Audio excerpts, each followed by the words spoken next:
Okay, now we're going to cover the navigation, or basically what's behind each navigation item. The home page and the animation here both take us back to the home page. The history has the same items as the past. Uh, History of River Rouge, which is the History of River Rouge page, and the Historical Museum, which also has the video about the history of the Historical Museum. The government, we have the administration, which is a new tab. Here we can enter people who the mayor deems to be part of his administration. This is cool if he wants it. It can be eliminated if he doesn't. Mayor and city council, this is a new section also, tells something about city council and has a link to everybody's page, which they have their phone number and other information. If we click on Karen Ward, it's going to take us to Karen Ward's page, which could have a contact number and an email and some information about Karen if she feels that she wants to put it on there. The next item is City Council minutes. This is an icon for each of the day's minutes for 2020 and some are 2019. This page can go for as long as we have the space, and we have an unlimited amount of space for it.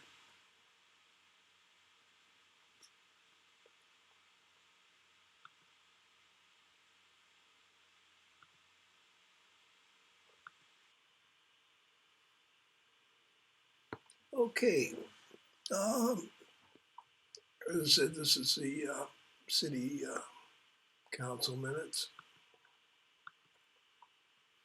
The next item is the meeting schedule. Okay, this shows the entries that are in there for the month of May. This has to be brought current.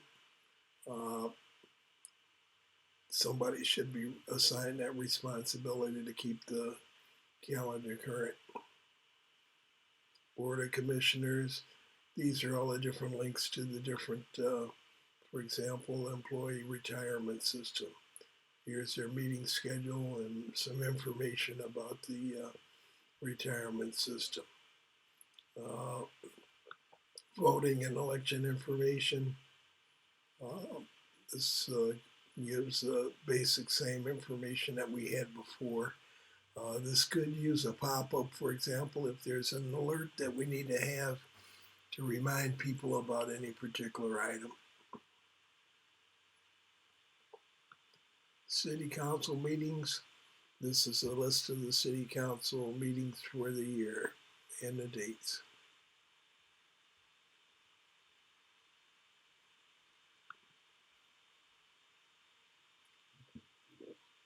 Past mayors, going back to 1899, you might want to put a picture of the past mayors in there. This is just a replication of what was there before. And the performance dashboard. These are the PDFs of the actual summary of each of the dashboards. Okay, under departments, this is a what's called an Uber pop-up, which can have pictures. We can see we don't have the best pictures of people on here, but it gives a broad view of everyone in all the different departments. For example, public safety has two submenus. City clerk has a voting and election section. Treasurer has the property taxes. Let's take a look at the city assessor, for example. This is a basic format, a picture and some contact information, a picture, contact information, and then about the office down below. And in this case, uh, links will turn red when they hover over them. Same thing basically as on the happens on the mobile applications. Also, under the departments, we have seniors activity and 25th District Court. This some of the items are in here twice. It's just to cut down on people looking for something. For example, the seniors activities is also under community. Uh, it's just some duplication. It's handy for the people. Okay. Now, City Council, it has the same thing. It was down under government. The icons, the mission of the council, city council meetings, and city council minutes. We could probably move the city council parts under government over to the city council section. Okay, community, these are the points of interest in the community. I just selected the ones that were in the previous site. Bellinger Park, Memorial Park, Triangle Park, Historical Museum, Seniors, Public Library, and the gallery, which is a link to the Facebook page and the photos that are there in the Facebook page. Under online services, we have the property tax lookup, online payments, paying of tickets. This part takes us directly to the 25th District Court website. And employment is a new one. We can find a place to put it whenever there are job openings, such as the last job openings that were listed showed the police department. If that's still active, we can include that in here. And of course, this is one of the pages that has a sidebar showing some of the popular posts and the latest posts. Okay, now the business directory. This is something that's popular in some cities. We have here almost 100 different businesses that are in the city. For example, this Eddie's party store. So we click on it. I'm sorry, Eddie's clothing store. And here's a picture of the place, the address, and it can click on it to get directions. And that's how that feature works. One of the things that's sort of neat in it is, for example, if we click in your funeral,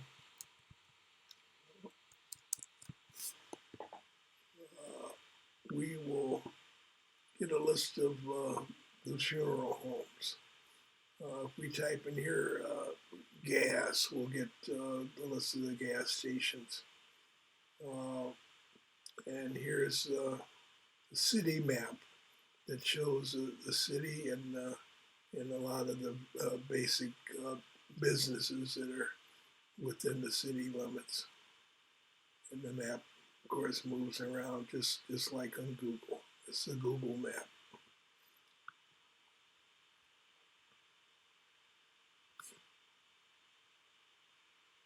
Now, noted on the directory, once we click on somebody, we can actually link to their website, or we can offer to create them a website which could generate revenue to the city.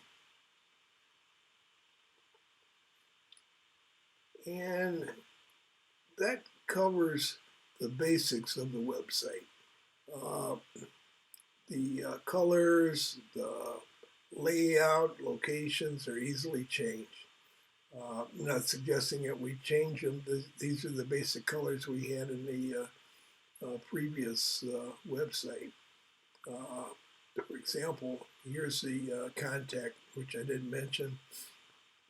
This is a contact form where they can put in their name, email, subject, and message. I might want to change this to not requiring an email, depending upon what you feel. Most of the residents have an email, and we didn't look at the phone numbers. These are the phone numbers that were on the previous site. And then there's the search again, which I said, for example, let's put in there brown derby, and we search, and it's going to bring up the brown derby. If we put in here